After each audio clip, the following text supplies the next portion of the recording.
death taxes, and Utah football. Red Raiders. There's some hype here. Curt Cignetti, I Googled him, and he does, in fact, win. I think Oregon or Penn State is going to get beat by Iowa. I'm bullish here.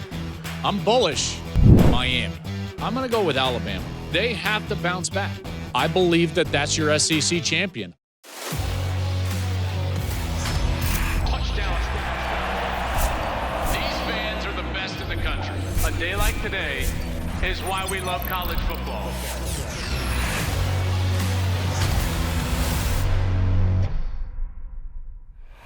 Hey, what's up, everybody? Welcome into the program. I am Joel Klatt. This is the Joel Klatt Show. This show is brought to you by Graduate by Hilton. And how about the new look, folks? New season, new look, great open right there. Everybody here at the Joel Klatt Show has been doing incredible work.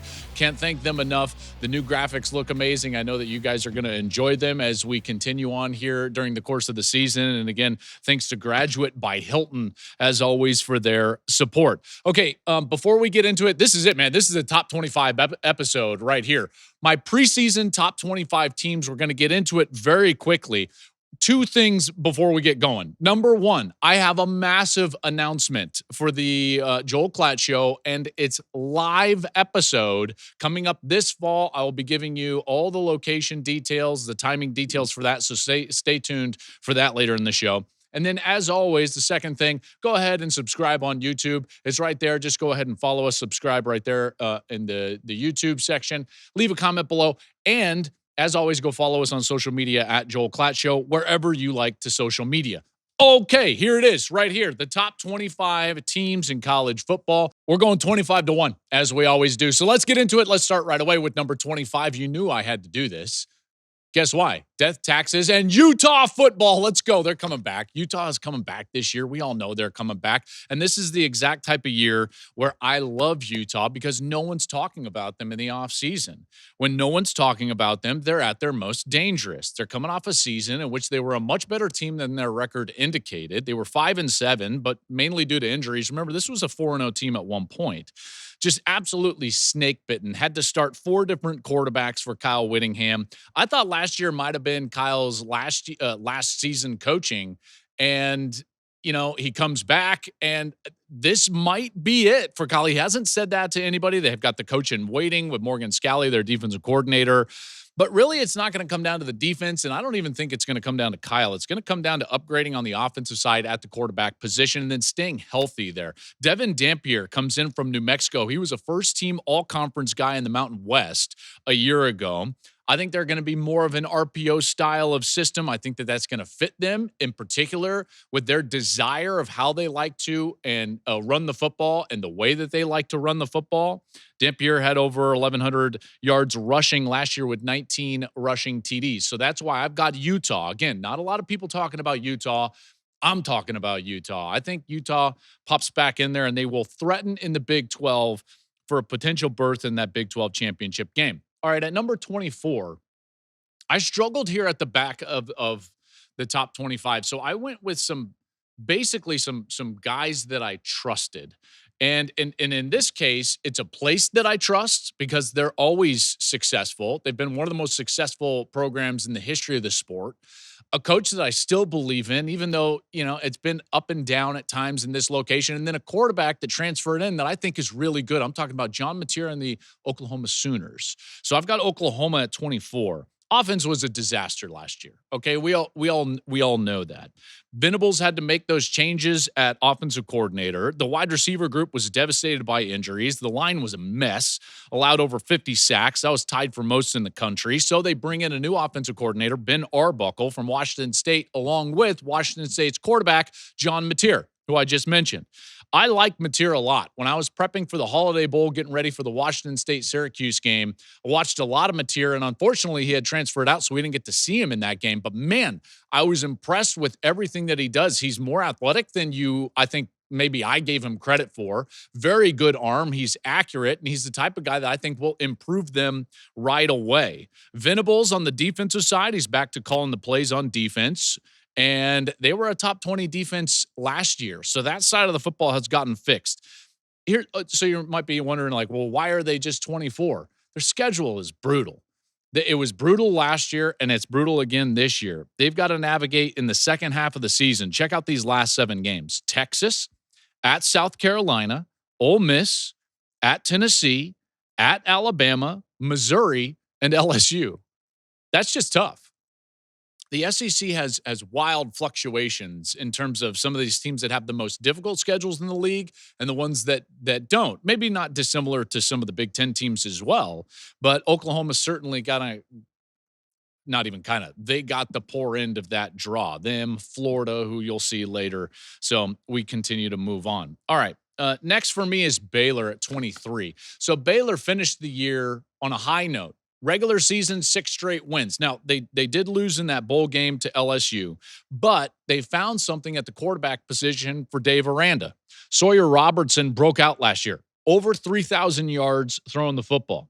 Now they've got Bryson Washington to go with him at running back. I think they might have the best running back quarterback duo in the conference. Washington ran for over 1,000 yards as a freshman.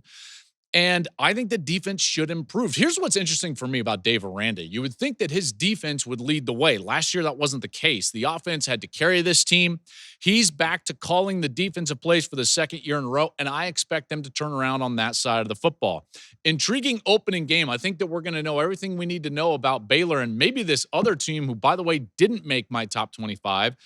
Friday night, week 1 on Fox, Baylor and Auburn in Waco. That one's going to be a really good one. I think Baylor's got a good chance to win that football game. That's going to set the tone for them. Again, 6 regular season wins in a row to end the year. Last year, they lost to LSU in the bowl game, and now they get that giant opener at home against Auburn.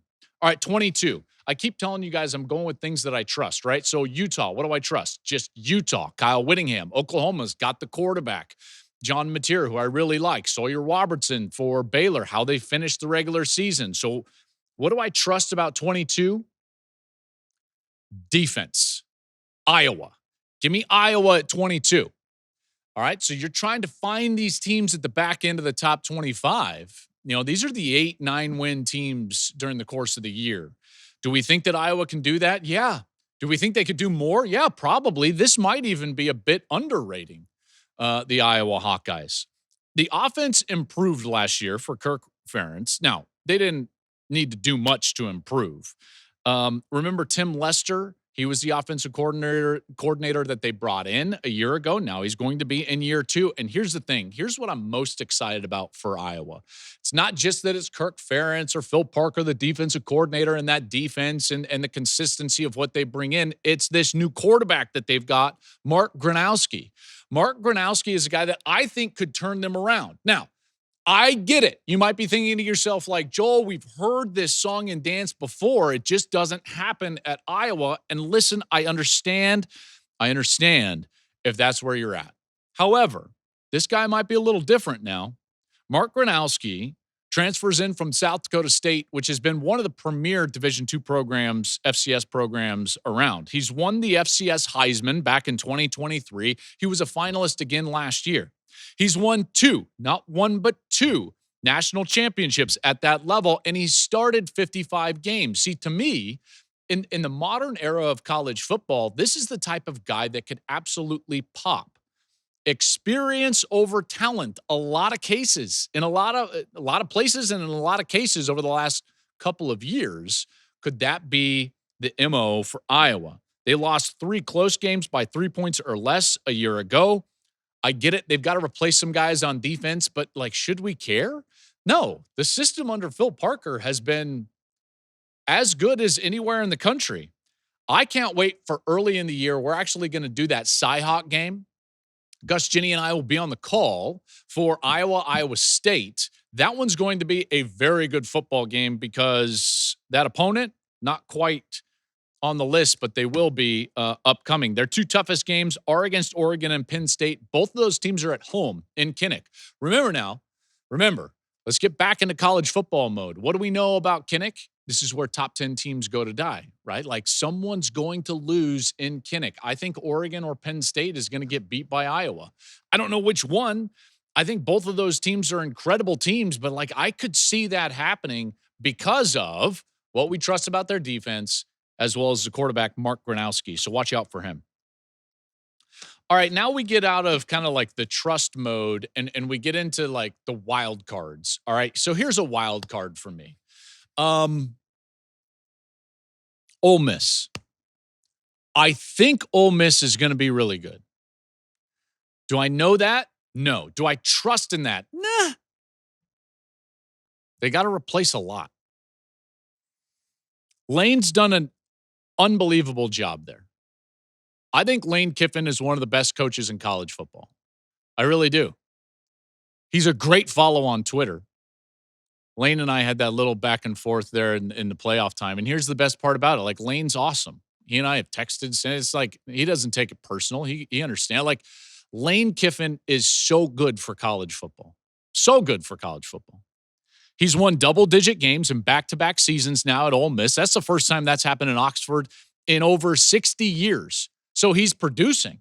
You know, it's not all just the tweets and I keep calling it Twitter. Am I the old guy? Do we all call it X? Do we have to call it X now? What do we even call the tweets? Are they just X's? What's happening? I'm 43. I can't stop calling it Twitter. Regardless, Ole Miss has got to replace a lot of talent from last year. We know that. Jackson Dart, first-round quarterback. They are going to turn to Austin Simmons. I think he's a good player. Do I know that? No, I don't, but I think he's a really good player. Lane always replenishes the roster with an active portal season, which he has done for reinforcements. And so I'm going to go with Ole Miss at 21. Do I know that this is going to happen for Ole Miss? No. But like I said, like, Lane's a great coach. It's a quarterback-friendly offense. I think Simmons is a good player, so I'm going to stick them at 21. At number 20, it's the Cyclones, Iowa State. So you got Iowa at 22. You've got Iowa State at 20. Matt Campbell's done a heck of a job. We all know that. Now, here's what's interesting about Iowa, and it's, you know, harken back to what I said about Utah. It's like when you're not talking about Utah, they normally have a big season. Well, that's also how I feel about Iowa, which is then why when you do start talking about Iowa in the preseason, it actually makes me a bit nervous for the Cyclones and Matt Campbell. But he's a really good coach, folks, like an excellent college football coach. They made the Big 12 championship game last season. They won a program record 11 football games. They've got their quarterback, Rocco Becht, back. Heck of a player. Third season as starting quarterback, but he does have to replace his two go-to wide receivers, Jalen Noel and Jaden Higgins, who are both NFL guys. They hit the portal to replace those guys, okay, and they believe in those guys. I actually talked with Rocco when I was calling the UFL semifinal game in St. Louis. His dad, Anthony, is the head coach there. Rocco was there on the sidelines. I was talking with Rocco, and he's like, hey, Joel, like, these guys can play on the outside. I feel really good about my wide receiver options. So I trusted him and put him in the top 25, and they're number 20 in my top 25. Their defense is always going to be good. I think that Iowa State is one of those teams in the Big 12, and it's really the Big 12 is so evenly matched that it's like you got to trust an experienced quarterback, a coach that's done it before, because they're going to be in a lot of one-score games. So can he produce down the stretch? That will be the question. At number 19, here's another Big 12 team, and we're getting in a little bit of a run of Big 12 teams right here. We're going to have 3 in a row. This is the second. At 19, I struggled with this one between 19 and 20. So I went Iowa State at 20 because I know how it feels as a quarterback to lose some really good wide receivers and then have to go out there the next year. It just doesn't feel the same. And then this program, even though they didn't have the on-field success that Iowa State did last year, they seem to have a lot of momentum right now in recruiting, in the portal, the way that they're spending. Texas Tech at 19. Red Raiders, there's some hype here, and I think that it's real. I did not have them in my top 25 at the end of spring, but after, like the entirety of the offseason, really examining the rosters as they settled after all the portal openings, I think Texas Tech is the top 25 team. You look up at Texas Tech, the offense was excellent last year. They were top 5 in the country, but the defense was terrible, one of the worst. So they hit the portal really hard in the offseason, and I think that can go a long way in the Big 12. Remember now, if everyone's close together in the Big 12, which they are, there's not these outlier teams as great teams or even bad teams. So if they're all mashed together, then little improvement is going to make a huge difference. You can pass a lot of teams in the Big 12 with just a little bit of improvement, and they seem to have done that in the portal. Now, hopefully it pans out on the field, but in that conference, you commit like that in the portal, and it should pay off. Reinforcements on the front on the defense. Outside linebacker David Bailey from Stanford. Defensive tackle Lee Hunter from UCF. These type of guys are going to make a huge impact. And then you still have Baron Morton back at quarterback. It's going to be his third season at quarterback. They were a top 10 passing offense in the country. And you got something going at Texas Tech. I think Texas Tech has a good chance to play for the Big 12 championship, which would put them 60 minutes away from a college football playoff. And Joey McGuire and all the Red Raider fans, I think they would take that right now. Joey McGuire's done an excellent job there in Lubbock. Okay, number 18. Another Big 12 school. This is a guy, well, two things. A coach I really like, a team that performed at a high level a year ago, and their quarterback is back, talking about Arizona State. Arizona State is going to be at 18. Now, some are going to have them higher. Here's why you would have them higher than 18. This is what you would say. You would say, hey, Arizona State won the Big 12 a year ago. They went to the college football playoff, gave Texas everything that they could handle. All of that is true. Bring back their quarterback, bring back their best wide receiver, bring back their coach. All these things is like, yes. You just start talking yourself into Arizona State. But as much as I like Sam Leavitt, as much as I like Jordan Tyson, the quarterback wide receiver combination, here's what has me worried and why I've kept them outside of the top 15, and I'm going to keep them at 18 for the preseason. Cam Skattebo, second in the FBS in touches and scrimmage yards last season, only behind Ashton Genty. And as we saw in those big games last year, like, he meant everything to that team on the field. So I can't in good conscience just say, like, they're going to be fine without Cam Skattebo. I don't know that. In fact, 18 might be high. I think Kenny Dillingham is a really good coach. He has shown the ability to turn that program around. He's kept the talent on that roster, but now he's got to go out there and replace the heart and soul of the team, which is difficult to do. So you're going to see Arizona State a lot higher on other boards. I've got them at 18, but that's the reason why. They do not have their heart and soul. That's not something that you can just replace with a transfer. That's not something that you can just replace with a young player that's going to get those touches. It's not just about the touches. It's how he played. And the energy that he gave the rest of the team. All right, 17. Oh, I don't think this team is falling off too far from last year. Maybe a slight step back, but I do believe that they're here, frankly, to stay, and that's Indiana. Indiana is going to go at 17. I don't think there's going to be a major drop-off. One, their schedule is favorable, as was the case a year ago. And here's the thing. Curt Cignetti, I Googled him, and he does, in fact, win. Good suggestion, Curt. The 11 wins last year, not an anomaly for this guy. Did you know, and if you'd Googled him, you'd know this, he's 130-37 in his 14 seasons as a head coach. He's never had a losing season. Guy is a proven commodity. He tried to tell everybody, Google me, I win. Yeah, you do. And Sig is perfect in Indiana. And here's the thing. It's not just about the head coach. You've also you have to have other things that I like. At quarterback, do they need to replace Curtis Rourke? Yes. Now, we didn't really know who Curtis was before last season. So you've got this philosophy with Cignetti and the Indiana coaching staff where they understand how to pick their quarterback, and it worked out last year. So I trust that they're picking their quarterback again, and they're going to hit again, this time with Fernando Mendoza. He transfers in from Cal.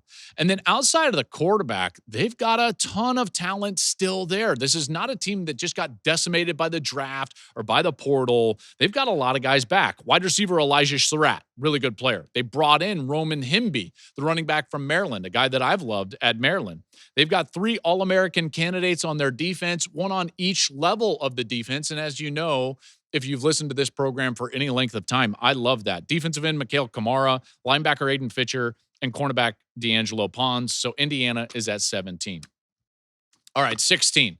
Here's a team that I'm rooting for to get good because I believe in their head coach.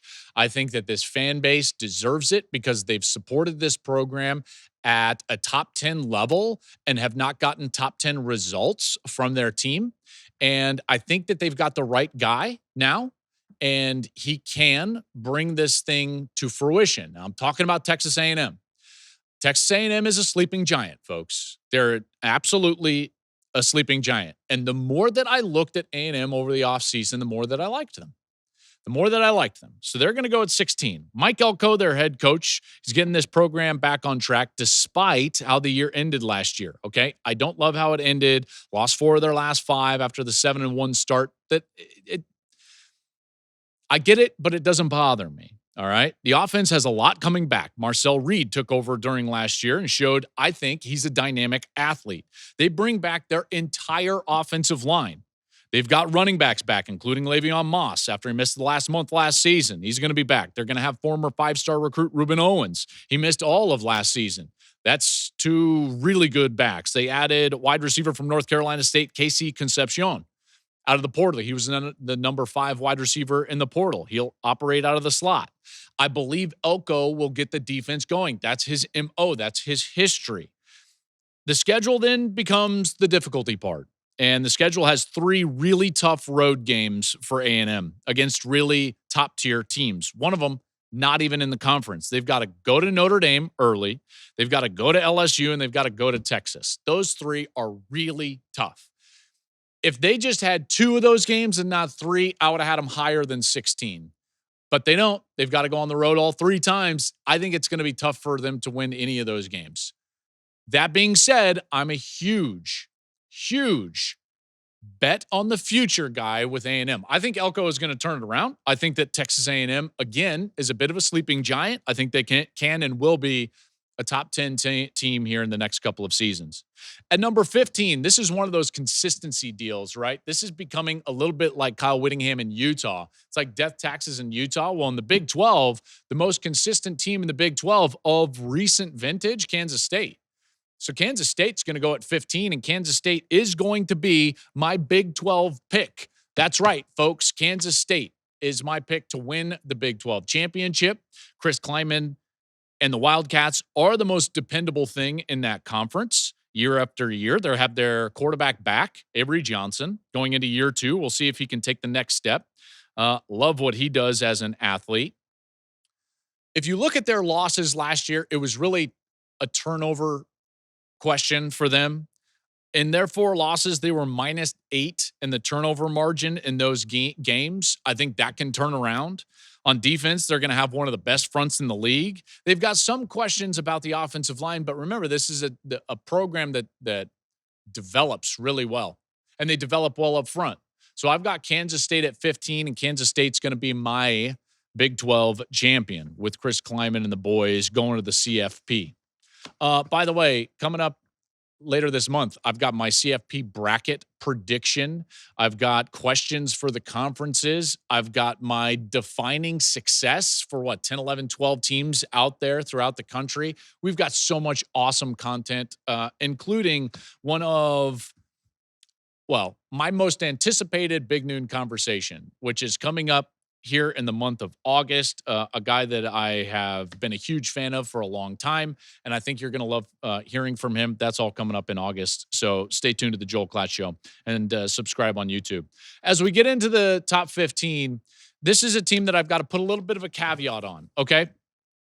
So when I first did this team was 10th. Then news starts trickling out. And you give it a little bit more of a second look, and you're like, man, why is there always news about him being banged up? 14 is Florida. I think Florida is unbelievable. Maybe not unbelievable. I think that they're really good. They're a borderline great team.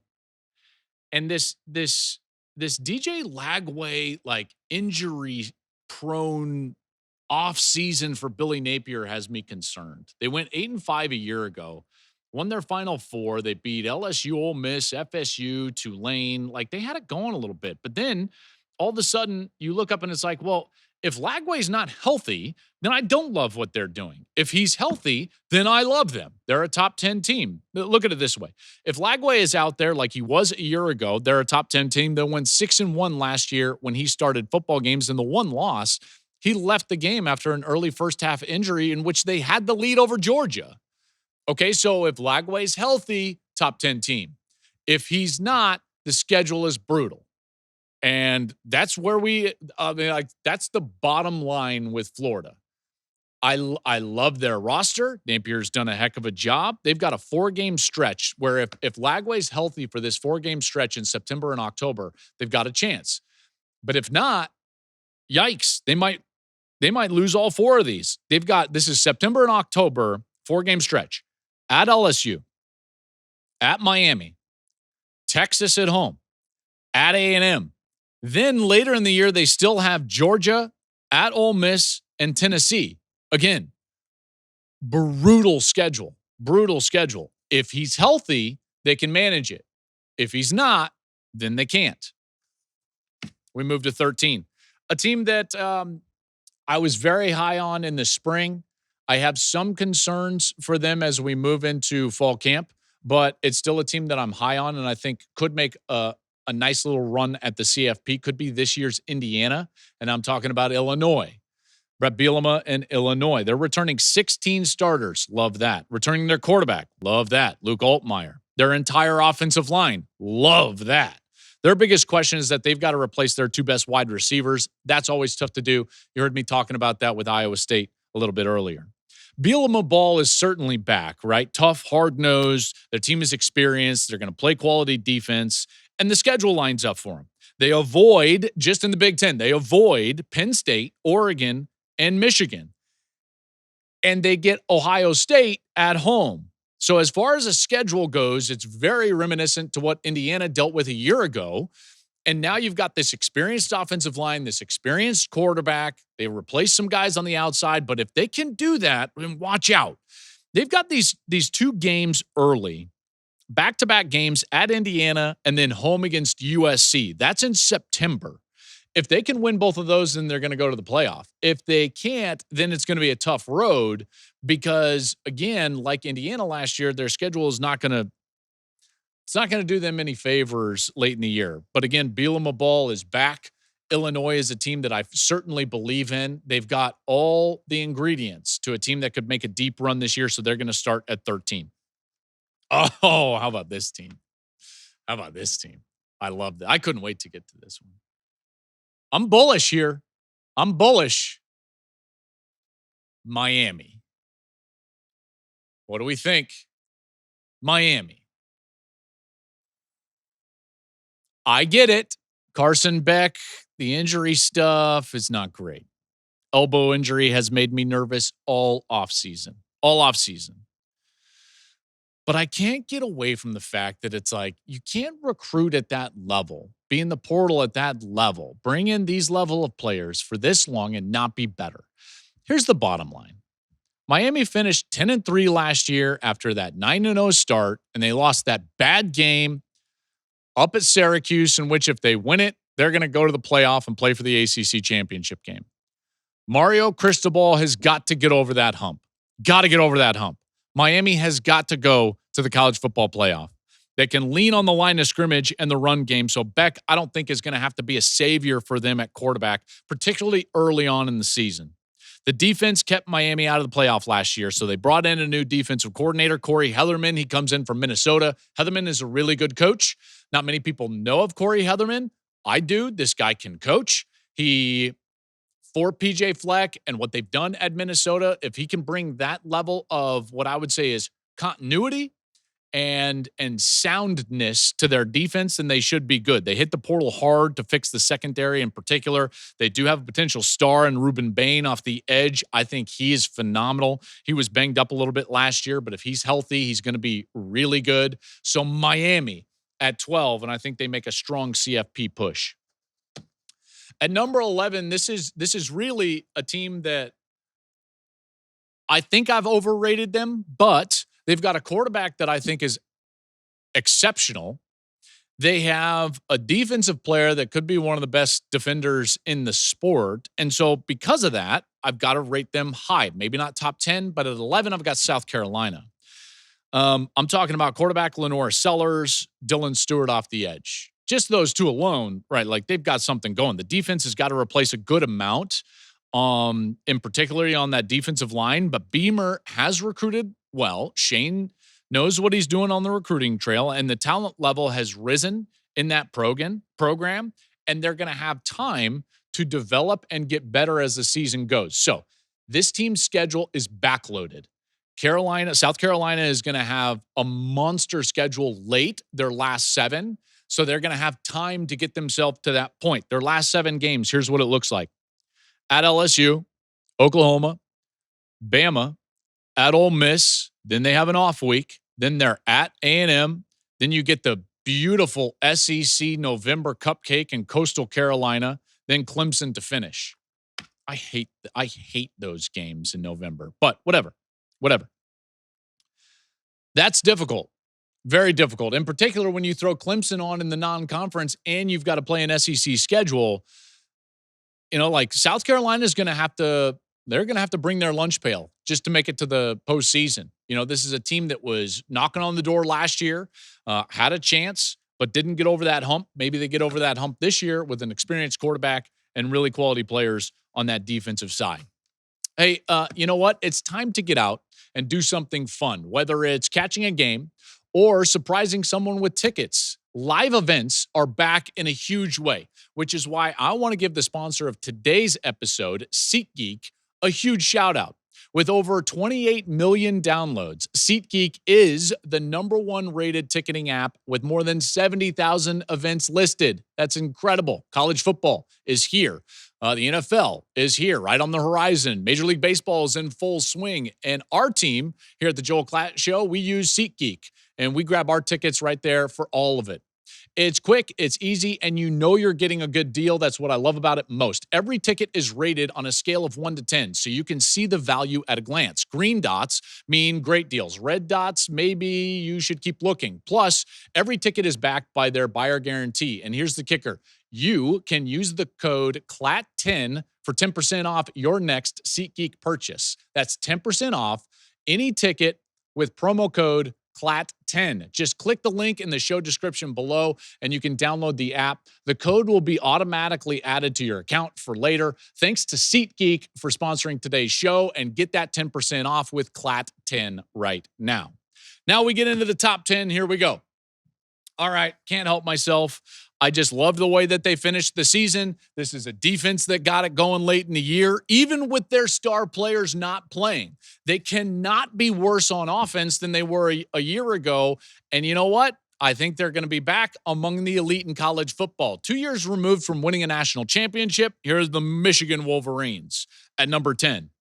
This team figured things out at the end of the year. They beat Ohio State. They beat Alabama basically without an offense. And they did it with an offense that threw the ball better than only, 3 teams in the country, and all 3 of those teams were service academies. There's no way they can be that bad throwing the ball again.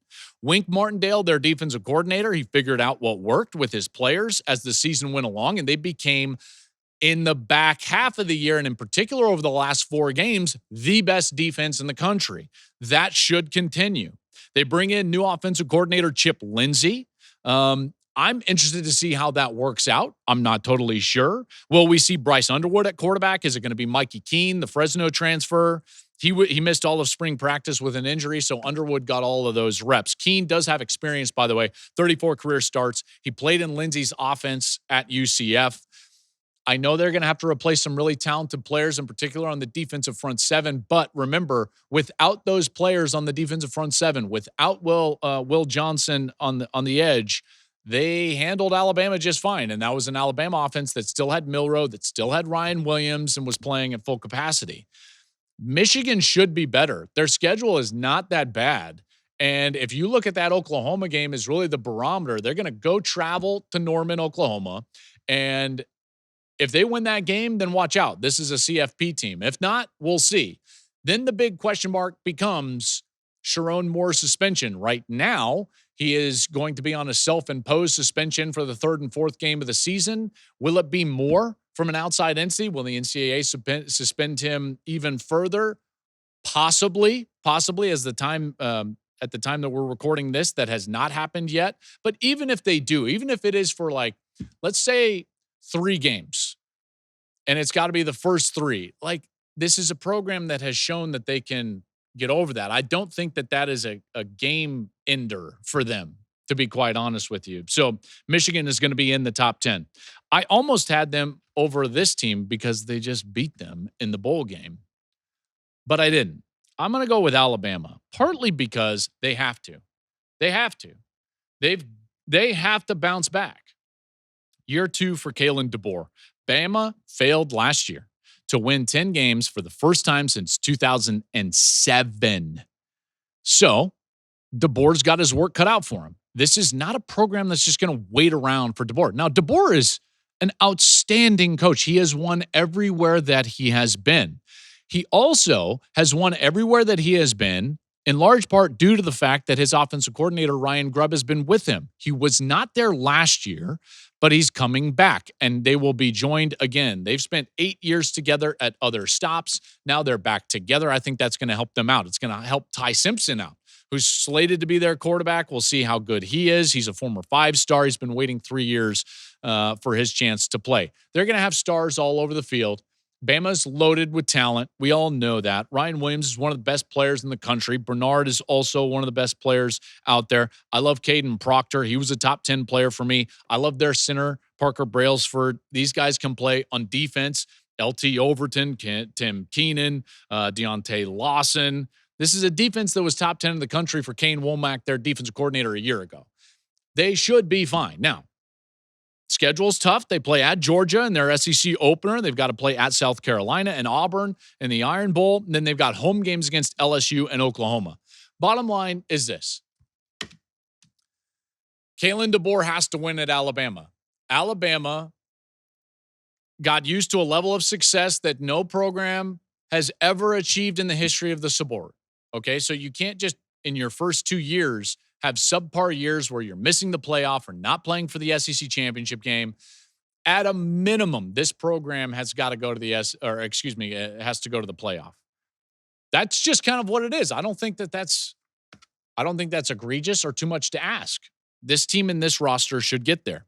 Now, a team that I have above them, you could argue has not achieved as much as Alabama. It's not even an argument. They just haven't. But I trust their quarterback more. So that's why I put LSU at 8. I put LSU at 8 because Garrett Nussmeier is their quarterback. I trust him more than Ty Simpson. I think that the urgency is there, or should be, for LSU and Brian Kelly. Brian Kelly knows it. That's why he hit the portal so hard. They had to fill some holes because it's got to happen for them. Listen, Notre Dame can't be going and playing for the national championship while LSU is not playing in the CFP. That's not why LSU paid Brian Kelly. That's as plainly as I can put it. And everybody knows it. 9-4 is not going to cut it for them. They lost three straight in the second half. A&M, Bama, and Florida. That can't happen again. They get Harold Perkins back after he tore his ACL in the first month of the year. I think that they can get him back to kind of that freshman mold. Number 1 ranked portal class. This should be a really good team. This should be a very good team, a team that goes to the CFP. You know, how high can they go? I'm not sure. Are they good enough to get to the SEC championship game? I'm not sure. At number 7, the team that I'm just going to give the benefit of the doubt over LSU and over Alabama, because Nick Saban is not there and Brian Kelly has never really done it at LSU. So the team grouped together in that SEC pocket is Georgia, and Georgia gets the benefit of the doubt. So they're number 7 on my preseason rankings. Interesting team, tough to project right now.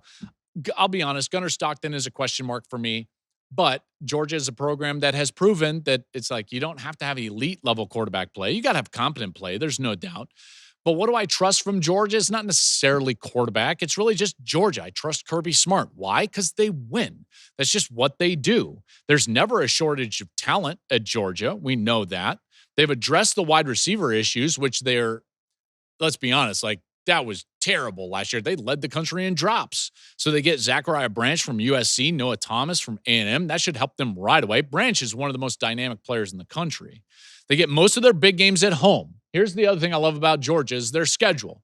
Most of their big ones are at home. Alabama, Texas, Ole Miss, all at home. Where they never lose, by the way, between the hedges. 31 straight home wins. Their last home loss was in 2019. They are 47-1 at home over the last 9 seasons. 47-1. And how about this? They only have 3 true road games. They play a couple of neutral site games. I believe Georgia Tech's a neutral, and obviously Florida is always a neutral. Other than that, they only play 3 true road games. With that level of talent, listen, I know Kirby always complains about like, it's tough to win on the road in the SEC. Yeah, it's tough to win on the road, period. And guess what? You only have to do it 3 times this year. So congratulations to Kirby Smart. How about that?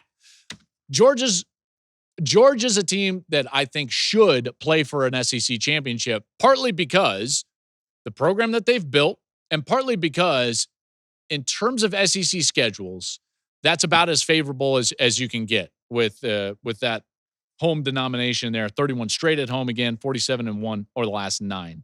All right, at number 6, we get into a kind of a next tier of teams.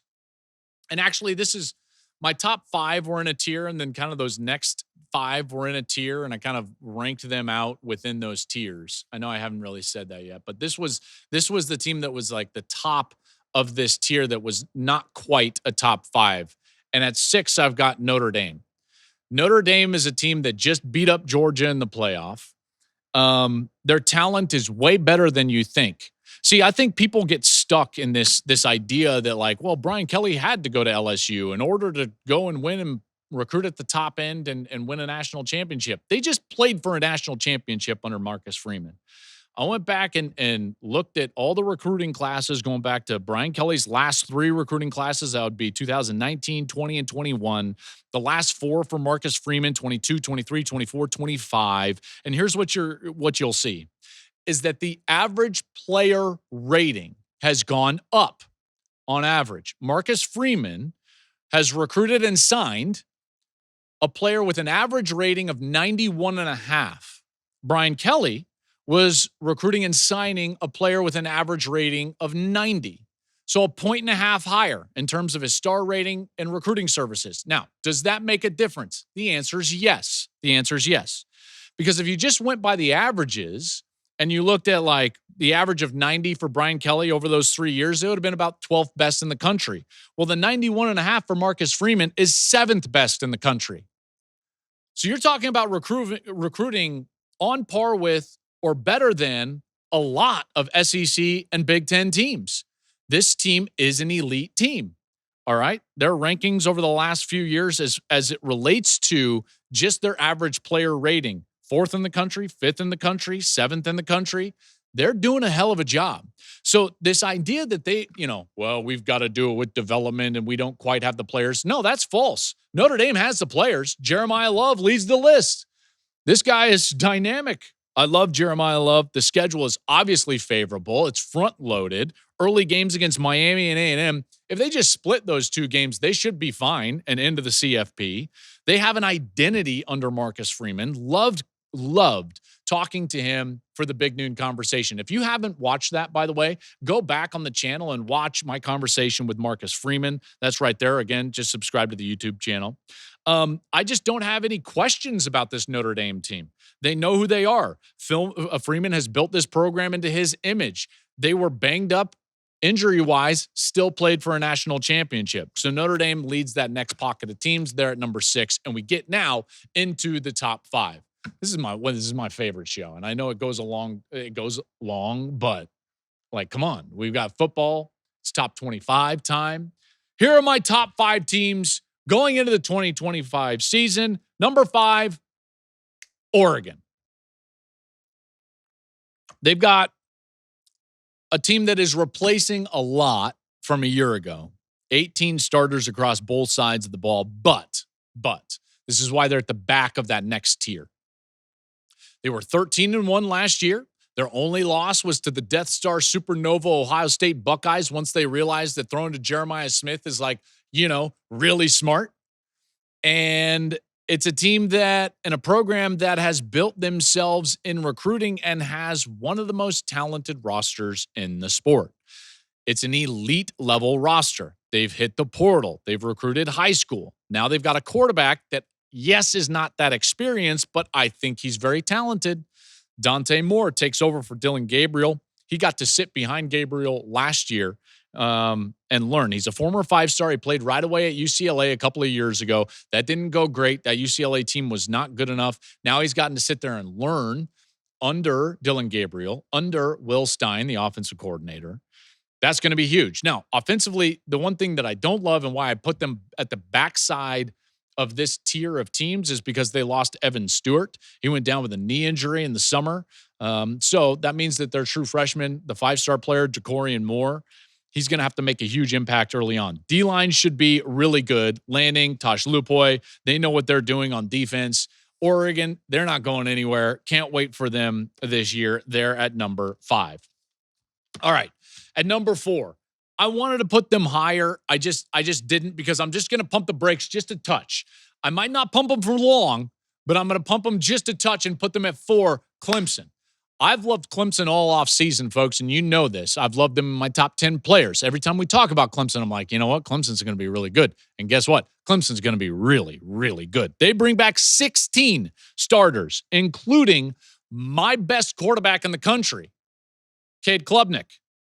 They have 3 legit wide receivers on the outside, Antonio Williams, Bryant Wesco, and TJ Moore. They also have 4 starters back on the offensive line. They have huge talent on both sides of the ball. This is not going to be a team led by defense or led by offense. They're going to be balanced. You have to have that to win at the top level. D-line, they've got TJ Parker on the edge. They've got, TJ Parker is on the edge. Interior, they've got Peter Woods. He's in there at tackle.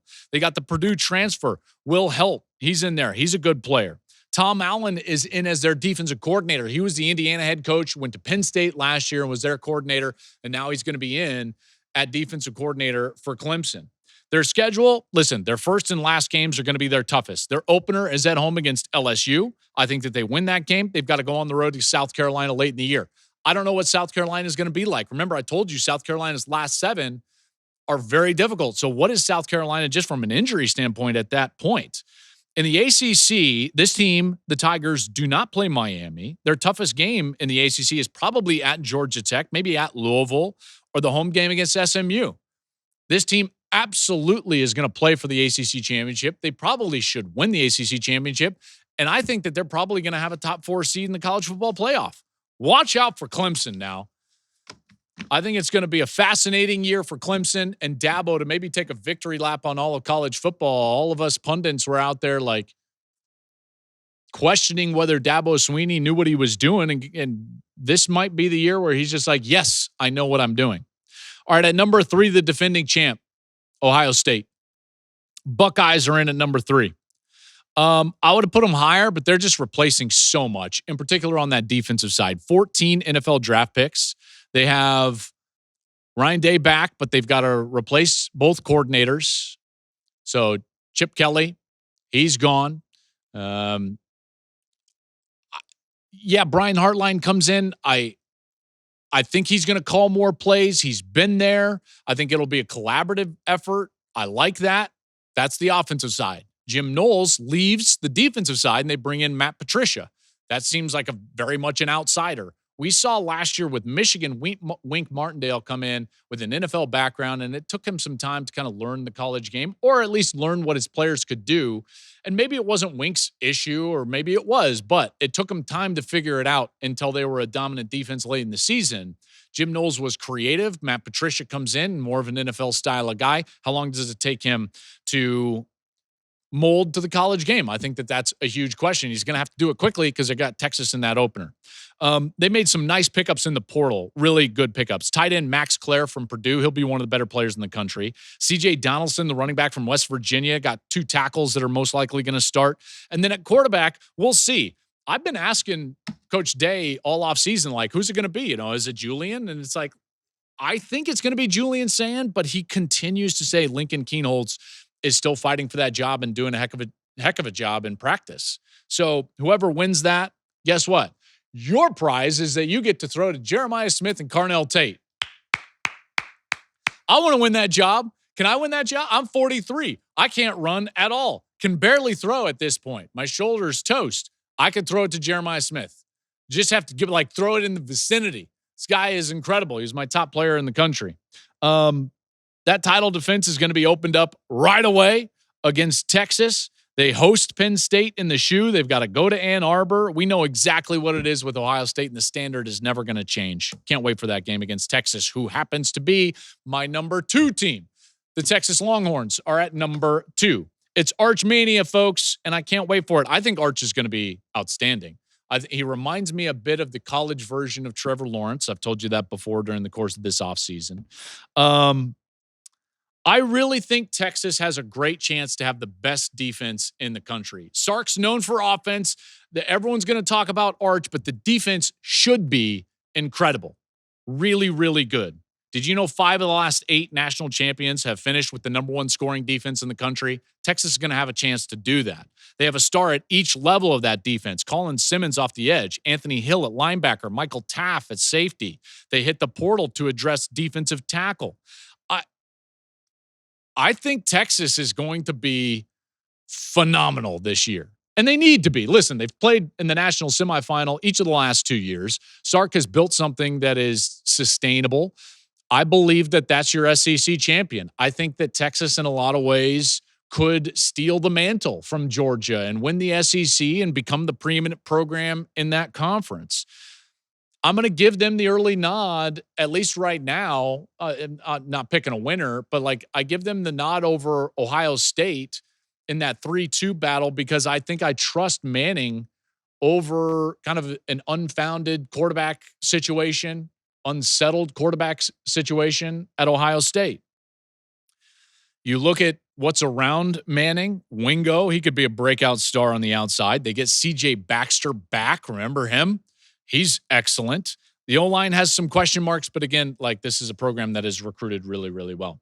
Huge announcement right after this number 1 team in the country. Huge announcement right after this number 1 team in the country. My number 1 team in the country, as it was to end the spring, is going to be Penn State. I'm huge on blueprints, folks. You know this. And in the last 2 years, we have seen the blueprint that goes out there and wins the national championship. That is an experienced team with an experienced quarterback with a lot of guys that come back. They spurn the NFL. They come back. There's a chip on their shoulder. There's a tough loss in their rearview mirror, and they go out there, they right the ship, and they get it done. That's Penn State. You've got quarterback Drew Aller returning. Both running backs, Katron Allen, Nick Singleton, back. 4 guys on the offensive line, back. You've got defensive players all over, including Dennis Sutton, back.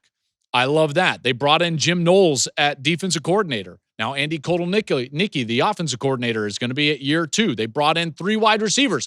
This was their major problem last year, is that their wide receivers were not close to good enough. They brought in 3 of them. They're all going to be solid. Kyron Hudson from USC, Trebor Pena, the all-ACC slot receiver from Syracuse, Devontae Ross, the all-Sun Belt receiver from Troy. All those guys are an upgrade. And specifically Pena, I loved him at Syracuse prepping for that game. So now the big question is, can James Franklin get over the hump of those big games? They're going to have Oregon at home. They've got to go to Ohio State. They're probably going to play for the Big Ten title again. They're going to be in CFP games. And last year, as good as the season was, they weren't able to get over that hump. They didn't beat Ohio State. They didn't beat Oregon. Their 2 playoff wins were against SMU and Boise. Then they get beat by Notre Dame. So they're going to have to match up with someone that they are maybe not as good as or similar to and beat them, which we haven't seen from Penn State over the last few years. And that will be their question. That will be their number 1 question. That will be their question now. That'll be their question in September. That'll be their question when Oregon comes in. Every time they get that chance, that will be the question for James Franklin and my number one team in the country, the Penn State Nittany Lions. Okay, here we go. Huge announcement right now. August 28th, 2 days before the opener in Columbus. We've got Texas and Ohio State on our air. Cannot wait for that. But August 28th, we are coming live, the Joel Klatt Show, to Columbus, to the Browning Amphitheater. We are coming to Columbus for the live edition of the show. Ahead of that game, Texas-Ohio State. The show will be Thursday, August 28th at the Browning Amphitheater, right on campus, right in the middle of campus. The event is free, okay? But there is limited space, so you have got to RSVP. If you would like to go, you can be from anywhere, but in particular, if you're from Columbus or if you're a student at Ohio State, you've got to RSVP. The first 300 guests to RSVP are guaranteed 2 free drinks, food, and other perks and prizes. That's right. We cannot wait. It's going to be 8 o'clock Thursday night, the 28th, the Browning Amphitheater right there on campus. We did a live show from Madison last year. We're bringing a live edition of the Joel Klatt Show to Columbus. Buckeye fans have always been incredible to us here at this program, so we wanted to come out there and bring our show to you. We're going to have great guests. We're going to have drinks. We're going to have food. We're going to have prizes, contests. It's going to be a really good deal. So, again, go RSVP. And you can just go to any of our social channels. You can go to the links below, and you can figure out where to RSVP, and you can do that, and you can be one of those first 300 guests at the live show for the Joel Klatt Show in Columbus. That will do it. The top 25 teams. Woo! It's here. Can't wait. Can't wait. We love college football. You love college football. Thank you to Graduate by Hilton for their support. Can't wait for our next show that's coming straight up here in a few days.